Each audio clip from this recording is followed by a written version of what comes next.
नमस्कार, मैं हूं सुजाता शर्मा और आप देख रहे हैं टीवी 9 हिमाचल और रिपब्लिक टीवी।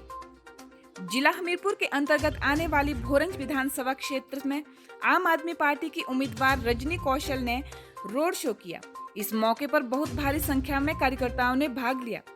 रोड शो कंजान से शुरू हुआ और पूरी विधानसभा में लोगों से 12 तारीख को वोट डालने की अपील की। रजनी कौशल ने रिपब्लिक टीवी और टीवी 9 हिमाचल से बात करते हुए कहा कि जब हम सत्ता में आएंगे तो सबसे पहले आवारा पशुओं से होने वाली समस्या को दूर करेंगे और सड़क, पानी, स्वास्थ्य संबंधी समस्याओं को दूर किया जाएगा। उनका कहना है कि वर्तमान सरकार ने घर घर नल तो लगा दिए हैं, पर नल में जल नहीं पहुंचता। आप सरकार बनते ही भोरंज विधानसभा में आने वाली इन समस्याओं को दूर किया जाएगा और भ्रष्टाचार जैसी गंभीर समस्याओं से निपटा जाएगा।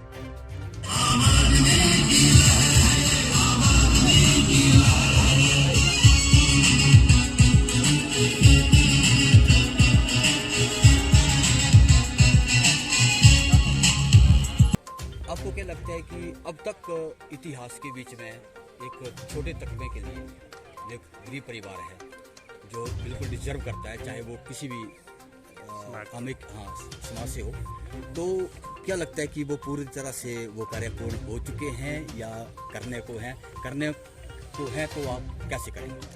सर, बड़े दुख के साथ कहना पड़ता है कि भारतीय जनता पार्टी और कांग्रेस जैसी जो शरीकी पार्टियां हैं, इन लोगों ने 5-5 साल का एक किस्म से जो टर्न वाइज टर्न जो है सत्ता के हाथ बदलने का एक किस्म से रीति रिवाज है इनका। और हकीकत तो यह है साहब, यहाँ पे हमारे भोरंज कंस्टिट्यूंसी क्या पूरे हिमाचल की स्थिति है। अब देखिए जिस जगह पे हम खड़े हैं, आप देख रहे हो कि क्या एग्रीकल्चर और हॉर्टिकल्चर में किसी प्रकार का कोई काम हो पाया है क्या?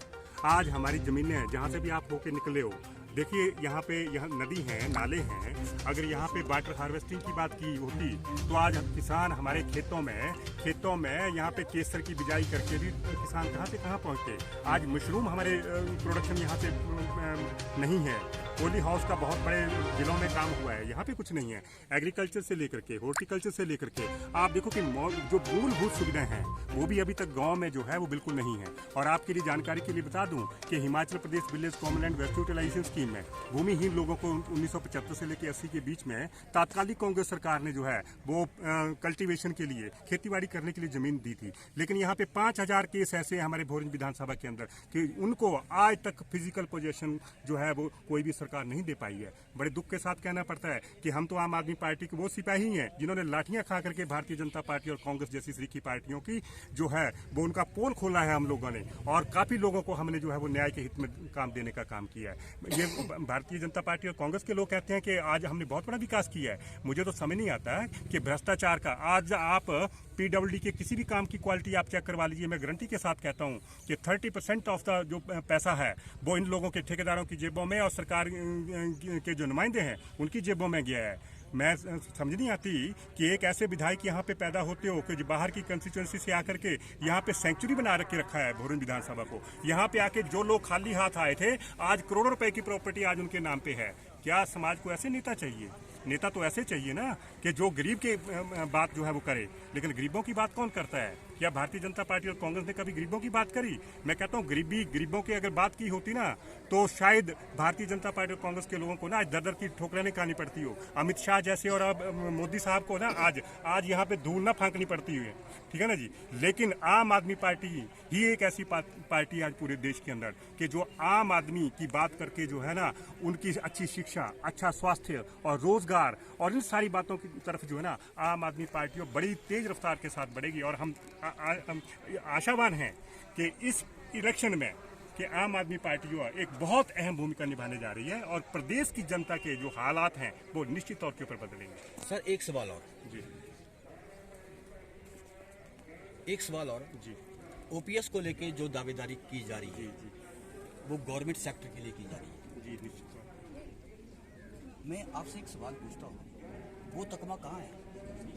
सफाई कर्मचारी, ड्राइवर, दुकानदार भाई कितने बेरोजगार हैं?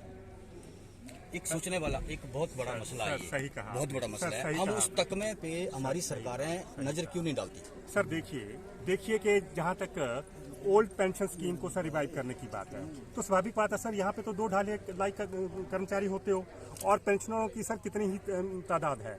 लेकिन सबसे बड़ी बात यह है सर कि जो भी कर्मचारी हैं जो अपना पूरा जिंदगी सर सरकारी नौकरी में देते हो सर, उनकी सिक्योरिटी के साथ साथ आम लोगों की जो फाइनेंशियल सिक्योरिटी है वो भी उतनी अहम होनी चाहिए।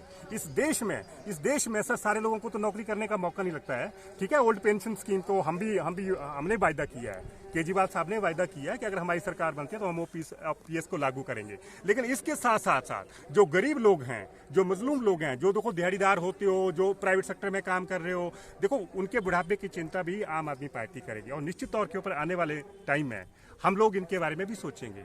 और देखिए कि जब सत्ता आ जाती है तो सत्ता में आने के बाद फिर किसी को पूछना नहीं होता है, एक विजन होना चाहिए। और मैं कहता हूँ आम आदमी पार्टी के अंदर वो विजन है कि हम लोग आने वाले टाइम में जिन भी इश्यूज को किसी ने टच नहीं किया है, हम तो ये सोचते हो कि एक बार हिमाचल के लोग आम आदमी पार्टी को एक सरकार बनाने का मौका दीजिए। हम देखते हो कि कौन से इशू हैं जो अगर हमने इस देश की जो है ना और इस प्रदेश की जो है ना हर तरह की तस्वीर हम बदल के एक नया हिमाचल, बहुत बढ़िया हिमाचल बनाएंगे। ऐसा हिमाचल कि जहाँ पे प्रॉस्पेरिटी होएगी, जहाँ किसान खुशहाल होएगा, जहाँ बेरोजगारों के चेहरों पे शिकन नहीं होएगी।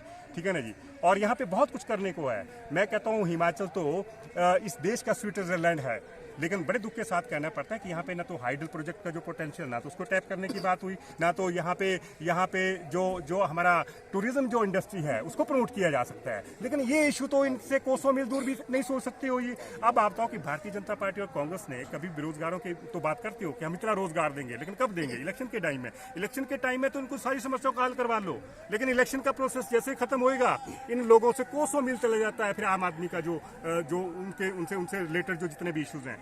तो मैं एक ही बात कहूंगा कि आम आदमी पार्टी, एक बात तो आपने देखा है सर कि आम आदमी पार्टी के आने से बहुत सारी समस्याएं जो हल होना अपने आप ही शुरू हो गई हैं। ये राजनीतिक जो प्रेशर है इन पार्टियों के ऊपर, ये आने वाले टाइम में सर बहुत अच्छी भूमिका निभाएगा। और आम आदमी पार्टी जैसे जैसे इसका कारभार बहुत बुलंदियों के ऊपर जो है चलता जाएगा सर, आम आदमी से सरकार को जो इश्यूज हैं वो बढ़िया से बढ़िया तरीके से हल होंगे, ऐसा मेरा मानना है सर।